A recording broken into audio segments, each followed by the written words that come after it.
Hi guys, फिल्मी fever में आपका स्वागत है। दोस्तों, कहते हैं ना कि अगर किसी चीज़ को आप शिद्दत से चाहो तो सारी कायनात आपको उससे मिलाने के लिए साजिश करती है। कुछ ऐसा ही हो रहा है शाहरुख खान के साथ, उनकी किस्मत के साथ, कि उनकी किस्मत है ना, सारी कायनात के सामने वो जाती है और कहती है कि भाई, मैं दिल से चाह रहा हूँ कि मेरी फिल्म का बॉक्स ऑफिस का कलेक्शन हो जाए, प्लीज़ बारिश करा दो। बिल्कुल वैसा ही हो रहा है। लगातार 2 दिनों से important match India versus Pakistan का हो रहा है, लेकिन हर बार बारिश हो जा रही है और बारिश होने की वजह से इसका जो फ़ायदा है जवान पर पड़ रहा है। आपको मैं बता दूं, कल जब मैच हो रहा था डे 4 की अगर बात की जाए संडे को, तो लोग तो ये एस्टिमेट कर रहे थे कि बारिश की वजह से काफ़ी नुकसान होगा फिल्म को, लेकिन ऐसा कुछ नहीं हुआ। बल्कि आप देखेंगे कि अच्छा खासा कलेक्शन हो गया। थोड़ा सा मार्जिनल डिफरेंस पड़ा, लेकिन बाद में जब बारिश हुई लोगों का मन उठ चुका था और लोग फिल्म देखने के लिए चले गए। आज की बात करें तो आज भी इंडिया वर्सेस पाकिस्तान का जो मैच है वो कंटिन्यू किया गया और अच्छे खासे रन्स भी कोहली और केएल राहुल ने बनाए और अच्छा खासा टारगेट भी इंडिया ने सेट किया और लोग मैच देखने के लिए जा भी रहे थे, देख भी रहे थे। इनफैक्ट मैं आपको बता दूं, आफ्टरनून शोज़ में जो ऑक्यूपेंसी थी उसके मुकाबले इवनिंग शोज़ में मार्जिनल डिफरेंस के साथ ऑक्यूपेंसी देखी गई, कमी देखी गई, या तो सिमिलर वे में या तो कम थी ऑक्यूपेंसी आफ्टरनून ऑक्यूपेंसी के मुकाबले। अमूमन ऐसा नहीं होता है, आफ्टरनून में जो ऑक्यूपेंसी होती है उसके मुकाबले इवनिंग में ज़्यादा होती है और रात को तो और भी ज़्यादा होती है, लेकिन यहाँ पर सिमिलर वे में या फिर उससे थोड़ा कम ऑक्यूपेंसी देखा गया। तो ऐसा ही कुछ हुआ, लेकिन आपको बता दूं, वापस शाहरुख खान की किस्मत रंग लाई। सारी कायनात ने साजिश की और बारिश करवा दी। तो बारिश कराने की वजह से मैच थोड़ा सा रुका हुआ है और अभी भी रुका हुआ है जब तक मैं ये वीडियो बना रहा हूँ। लेकिन अभी मैंने सुना है कि थोड़े से अभी कवर्स हटाने की कोशिश की जा रही है, लेकिन अब तक लोगों का मन पूरी तरह से उठ चुका है और लोग वापस प्लान कर रहे हैं कि हम कैसे फिल्म देखने के लिए जाए। और आपको बता दूं, नाइट शोज़ में ऑक्यूपेंसी में बढ़ोतरी देखी जा रही है। तो सबसे पहले हम बात करते हैं कि किस हिसाब से ऑक्यूपेंसी अभी फ़िलहाल चल रही है। तो आपको बता दूं, ओवरऑल जो ऑक्यूपेंसी जो है, आज की जो ऑक्यूपेंसी है अराउंड 30% की ऑक्यूपेंसी चल रही है। लेकिन अगर मॉर्निंग शोज़ की ऑक्यूपेंसी की बात की जाए तो अराउंड 18% की ऑक्यूपेंसी चल रही थी। लेकिन आफ्टरनून शोज़ में अगर उसकी बात की जाए तो वहाँ पर 28% की ऑक्यूपेंसी चल रही थी। लेकिन इवनिंग शोज़ के हिसाब से अगर देखा जाए, जितना हम एक्सपेक्ट कर रहे थे उसके मुकाबले अराउंड 37% की ही ऑक्यूपेंसी चल रही थी। तो सिमिलर वे में या फिर उससे कम। अभी जैसे कि हिंदी जो क्षेत्र है वहाँ पर अच्छे खासे ऑक्यूपेंसी के साथ फिल्म देखी जा रही है। लेकिन अगर तेलुगु और तमिल ऑक्यूपेंसी की बात की जाए, तमिल शोज़ और तेलुगु शोज़ की अगर ऑक्यूपेंसी की बात की जाए, तो वहाँ पर आफ्टरनून शोज़ के मुकाबले इवनिंग शोज़ के जो ऑक्यूपेंसी थी वहाँ पर कमी देखी गई।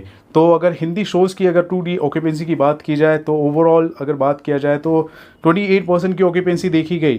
तो सबसे ज़्यादा अगर लोग जो फिल्म देख रहे हैं, आपको बता दूं, Mumbai MMR region, Mumbai metropolitan region के आसपास के जो लोग हैं बहुत अच्छी तरह से फिल्म देख रहे हैं। वहाँ पर अराउंड 29% की ऑक्यूपेंसी देखी गई। वहीं NCR रीजन की अगर बात की जाए तो 32% की ऑक्यूपेंसी देखी गई। पुणे हो गया, बेंगलुरु हो गया, हैदराबाद, वहाँ पर भी अच्छी खासी ऑक्यूपेंसी के साथ देखी जा रही है। और बंगाल की बात की जाए तो बंगाल में भी अच्छी खासी फ़ैन फॉलोइंग है शाहरुख खान की। लेकिन बजाय आप देखेंगे कि NCR या फिर मुंबई रीजन में जो जितने ज़्यादा शोज़ मिले हैं उसके बजाय आप बंगाल के कोलकाता में आप देखेंगे कम शोज़ है, ज़्यादा शोज़ नहीं है। अराउंड 436 शोज़ लगाए गए हैं वहाँ पर, लेकिन ऑक्यूपेंसी अच्छी खासी है, अच्छी खासी है। अराउंड 50% की ऑक्यूपेंसी के साथ वहाँ पर फिल्म देखी जा रही है। वहीं अगर मुंबई की बात करूँ तो 1100 से 1200 के स्क्रीन्स लगे हुए हैं, NCR में 1400 स्क्रीन्स लगे हुए हैं, लेकिन उसके मुकाबले कोलकाता में 436 स्क्रीन्स लगे हुए हैं। लेकिन अगर मैं बात करूं जयपुर, चंडीगढ़ और उत्तर प्रदेश के जो क्षेत्र हैं वहाँ पर भी अच्छी खासी ऑक्यूपेंसी के साथ फिल्म देखी जा रही है। ये ऐसे क्षेत्र हैं जहाँ पर आफ्टरनून शोज़ के बाद जो इवनिंग शोज़ हैं वहाँ पर ऑक्यूपेंसी ज़्यादा देखी गई है, दर्ज की गई है। गुजरात में बहुत ही कम प्रदर्शन, अच्छा खासा प्रदर्शन नहीं रहा है गुजरात में, और सिर्फ और सिर्फ 16% की ऑक्यूपेंसी देखी गई है अहमदाबाद की अगर बात की जाए, और सूरत की बात की जाए तो अराउंड 11% की ऑक्यूपेंसी देखी गई है। पठान के वक्त भी हमने देखा था, ऐसा ही हुआ था कि गुजरात में अच्छा खासा रिस्पांस नहीं मिला था और यहाँ पर जवान के साथ भी बिल्कुल वैसा ही नज़र आ रहा है। तो हिंदी अगर बात की जाए तो हिंदी में इवनिंग शोज़ जो है अच्छे खासे हैं आफ्टरनून शोज़ के मुकाबले। लेकिन अगर बात की जाए तमिल शोज़ की तो तमिल में आप देखेंगे आफ्टरनून शोज़ के मुकाबले इवनिंग जो शोज़ थे वो मार्जिनल सेम थे या फिर कम थे। ठीक है, जैसे कि चेन्नई की अगर बात की जाए आफ्टरनून शोज़ में भी 27% की ऑक्यूपेंसी थी, फिर बाद में इवनिंग शोज़ में भी अराउंड 27% की ही ऑक्यूपेंसी थी। तो ऐसे बहुत सारे ऐसे क्षेत्र हैं जहाँ पर क्रिकेट मैच का बहुत ही ज़्यादा असर देखा गया, बिल्कुल असर देखा गया। लेकिन नाइट शोज़ आते आते अच्छी खासी ऑक्यूपेंसी देखी जा रही है। आपको बता दूं 40% के आसपास की ऑक्यूपेंसी नाइट शोज़ में देखी जा रही है, which is very nice, which is good.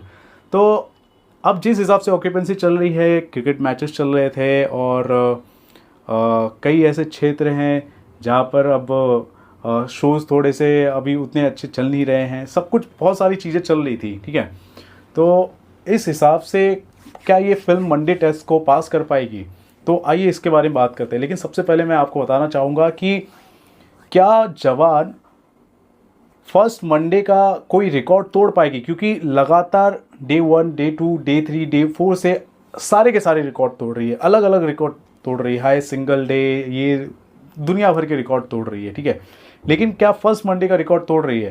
तो इससे पहले मैं आपसे बात करूं तो मैं आपको बता दूं, अगर फर्स्ट मंडे की कलेक्शन की बात की जाए तो बाहुबली के नाम है। हिंदी में अगर बात की जाए तो 40.25 करोड़ का कलेक्शन का रिकॉर्ड है, बाहुबली के नाम है। नंबर 2 पर अभी हाल ही में जिसने बनाया था 38.7 करोड़ का कलेक्शन। तो उसके बाद जो भी फिल्में हैं 5वें नंबर तक तो कोई रिकॉर्ड नहीं बनने वाला। हाँ, 6वें नंबर पर बजरंगी भाईजान का नाम आता है जो 27 करोड़ का रिकॉर्ड था। KGF के नाम जो था 25.57 करोड़ का रिकॉर्ड था और पठान के नाम 25.50 करोड़ का रिकॉर्ड था। ठीक है, ये हिंदी कलेक्शन की मैं बात कर रहा हूँ। अगर ओवरऑल कलेक्शन की मैं सिर्फ पठान की बात करूँ तो 26.50 करोड़ का रिकॉर्ड बना हुआ था और अब तक की 8th हाईएस्ट मंडे कलेक्शन के हिसाब से, फर्स्ट मंडे कलेक्शन के हिसाब से पठान फिल्म बनी हुई है। तो क्या पठान के रिकॉर्ड को ये तोड़ पाएगी?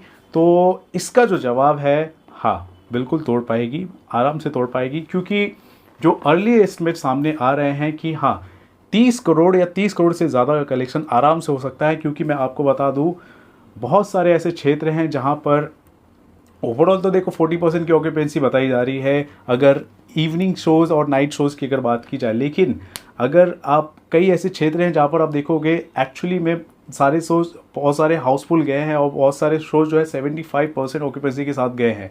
तो इतना भी जो गया है अच्छा है, क्योंकि 5,500 स्क्रीन में रिलीज़ हुई है, तो अगर 40% की भी ऑक्यूपेंसी हो रही है तो ठीक ठाक कलेक्शन हो सकता है। तो हाँ, 30 करोड़ के आसपास का कलेक्शन हो रहा है और अकेले अगर हिंदी की अगर बात की जाए तो 27 से लेकर 29 करोड़ का कलेक्शन हो रहा है। और अगर तेलुगु और तमिल लैंग्वेजेस की अगर बात की जाए तो वहाँ पर भी हम एक्सपेक्ट कर सकते हैं कि हाँ 1 करोड़ तेलुगु से और 1.5 से 2 करोड़ तमिल से। तो 2.5 से 3 करोड़ का जो कंट्रीब्यूशन होगा वो होगा अकेले तेलुगु और तमिल से, साउथ सर्किट से। तो जितने भी रुझान आ रहे हैं वो पॉजिटिव है। और हाँ, इस डेटा के हिसाब से, इस अर्ली एस्टिमेशन के हिसाब से हम कह सकते हैं कि हाँ ये 30+ करोड़ का कलेक्शन कर सकती है अपने पहले मंडे को, और मंडे टेस्ट इसी के साथ पास भी कर जाएगी। उसके बाद देखा जाएगा कि ट्यूसडे को ये किस तरह का कलेक्शन करती है। इसके साथ ही आपको ये भी मैं बता दूं कि ये जो फिल्म है बहुत बड़ी आसानी के साथ 300 करोड़ का आंकड़ा पार कर लेगी। आपको तो पता ही है 286 करोड़ का 4 डेज़ का कलेक्शन हो चुका है, फिर वापस 30 करोड़ के आसपास का कलेक्शन होता है, 300 के ऊपर सिर्फ और सिर्फ 5 दिनों के अंदर कर लेगी, जो भी अपने आप में एक रिकॉर्ड बन जाएगा एक हिंदी फिल्म के नाम। तो ओवरऑल जिस हिसाब से कलेक्शन हो रहा है उस पर आप क्या कहना चाहते हैं? मेरे ख्याल से जो नाइट शोज़ में ऑक्यूपेंसी में कमी नहीं देखी जा रही है, जैसे लग रहा था इवनिंग शोज़ के हिसाब से नाइट शोज़ में नहीं लग रही है। इसका सीधा साधा एक ही जवाब है कि हाँ, बारिश जो है बार बार मैच में अड़ंगा डाल रही है और लोगों का मन उठ चुका है। ठीक है, एक बार बारिश हुआ चलो ठीक है, दूसरी बार बारिश हुआ ना, उठ जाता है मन, उठता नहीं उठ जाता है मन। बिल्कुल वैसा ही हुआ है और सारी कायनात ने साजिश कर दी शाहरुख खान के लिए। तो इसका आप पॉजिटिव इम्पैक्ट देख सकते हैं कि जवान के बॉक्स ऑफिस पर नज़र आ रहा है। तो पूरे सिनेरियो को लेकर दोस्तों आप क्या कहना चाहते हैं? जिस हिसाब से डे 5 का बॉक्स ऑफिस का एस्टिमेट सामने आ रहा है और इस हिसाब से हम प्रेडिक्ट करके आपको बता रहे हैं, ज़रूर बताएं हमारे कमेंट सेक्शन पर। और दोस्तों देखते रहें आपका अपना channel Filmi fever. This is Ravi Gupta signing off. नमस्कार, बाय, जय भारत, जय जवान।